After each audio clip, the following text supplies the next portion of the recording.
to my channel, Coin Lady, and thank you for returning. We will discuss the facts behind Fednow, Ripple, and Xrp. We will take care of it.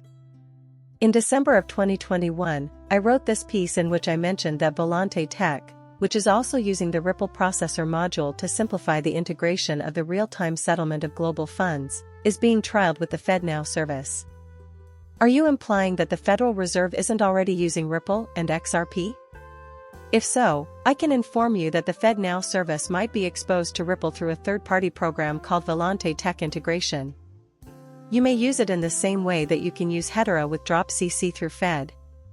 These outside parties can now access Feed with ease. Too many Xrp holders are looking to Fednow to drive the price of Xrp, as I said in July of last year. However, it is not the case at all.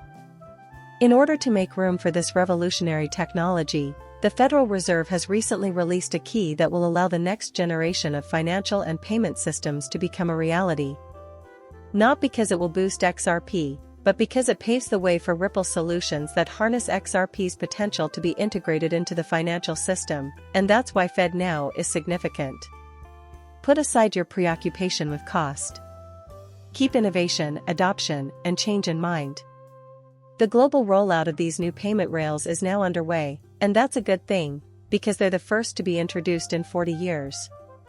Now, traveling through time, I would still like to include Volante because Volante is a major player in this. Volante has connections to both Ripple and Fedwire, so its customers can use Xrp on their platform. Additionally, Volante is a Fedwire service provider in the US. The most prestigious worldwide provider of payment solutions, Volante Technologies, is settling transfers utilizing Xrp via a connection with Ripple, as we can see here. And here we have the tech firm's Twitter announcement, in response to an Xrp user's curiosity about the possibility of Xrp being used as a settlement mechanism for First American Trust, FSB, which has recently chosen Volante Technologies' US Fedwire as a cloud service. The firm said that customers can use Xrp on this platform because it is connected to Ripple. And if we cross to this side. Additionally, Volante and Volante will be discussing how to leverage their cooperation with Ripple. This cooperation allows customers to access Xrp, and Selecta is now a service provider for Fednow and Fedwire. Technology like this is built to last. They want to implement innovations instantly. There may be a need to make adjustments, and DLT could facilitate that. Upgrading DLT is possible. Things are constructible. Things are malleable. You can push updates. These payment providers and applications can now be made feature-proof with the help of DLT. That's the main reason I'm giving this some thought. Volante stands head and shoulders above the rest of these major players. Nobody seems to care about Volante's size. In the world of money, they are unrivaled. Additionally, the 2023 Faster Payments Barometer reveals a surging demand for faster payments, which will soon be facilitated by the Federal Reserve's integration with the clearinghouse, allowing for round-the-clock, instantaneous transfers between bank accounts.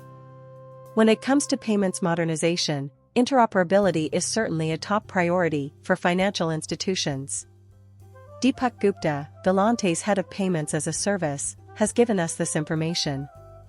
The barometer's top recommendation for connectivity, a service provider capable of rapidly connecting institutions to numerous networks, does not come as a surprise. And you know who can pull that off? Very fast. Faster Payments counts Volante among its important integrators. Additionally, this is where we find that person's discourse about X. Hey there, this is Matthew Lin Y. This is Hello Vontech. Will Xrp be an option for this platform settlement mechanism? Our Lance platform can integrate with Ripple, therefore it's a natural fit. And that remains the case even now. This is where we find evidence that Ripple has previously worked with and collaborated with the Federal Reserve, the Bank of England, the Saudi Arabian Monetary Authority, and the Federal Reserve have all collaborated with Ripple, linked to domestic payments, updating, and so on. Eventually, I have faith in the Faster Payments Council. This was really completed. The fact that these are Relationships makes it all the more important. These are important links, leading back to the major actors and central banks that are considering infrastructure changes and the introduction of digital rails. Additionally, we have Fed, as originally anticipated. It has been released. Our interactions include trades. These platforms are known as DLTs. Those are the ones that have been activated. Such assets can be settled via RippleNet, IBM, World, Wire Center, Stablecoin Network, and the FedNow service. As we observe the current situation, we can see that the necessary connections have already been established. Everything is set up for the rails. Basically, all we're holding out for are rules. Secondary market liquidity based on DLT is growing even in this region. This is the financial market infrastructure, and DLT platforms are integrated with it. Traditional, non-DLT FMI, such as Fed, are now used for payments and payment settlement. So, as we can see, the conventional system already incorporates several of these DLT platforms. Oh, it will be a while, everyone says. No, listen, the US financial market is already linked to it, and we're looking at the Fed right now.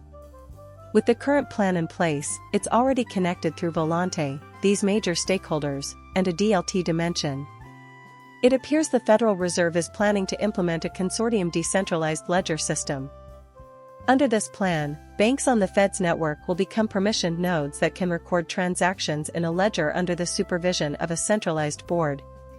Despite claims by numerous projects that they can handle such a high throughput, the reality is that only a small number of proven technologies can, and even that smaller group would still meet the needs of the Fed's current service. So give this some thought.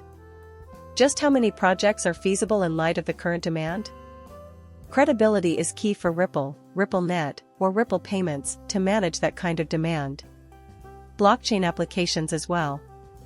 In August of 2024, the big players of Smokedog asked, what's more credible than the XRP ledger with RippleNet now building on top of this? Nowadays, there are over 900 financial institutions that are part of the Federal Reserve. Instant payroll, digital wallets, and micropayments are some of the first uses of the new instant payment service, and 78% of community and credit union banks rely on them. Presenting it to you all. Some of the early commercial successes include digital wallets, fast payments, payroll, bill pay, and verification of micro-deposit accounts. This will only grow in the future. The updated rails have been released. Pay attention to this. Explain why the adoption of Feed today is crucial. The dollar will be saved by FedNow and stable coins based on the US dollar when it becomes widely used. This will allow for cross-border payments and the ability to link FedNow to other jurisdictions. Yes, that is precisely the case at the moment. The United States is supposedly slipping behind, according to everyone. Yeah, they've got a strategy all figured out. They are all set. Additionally, more than 10,000 financial firms presently use the Fed's payment and information services, which are provided by the Fed's IP-based network and messaging system, which FedNow will run on. My video's viewers have my gratitude. Show your support by subscribing to my channel. I'll see you later, goodbye.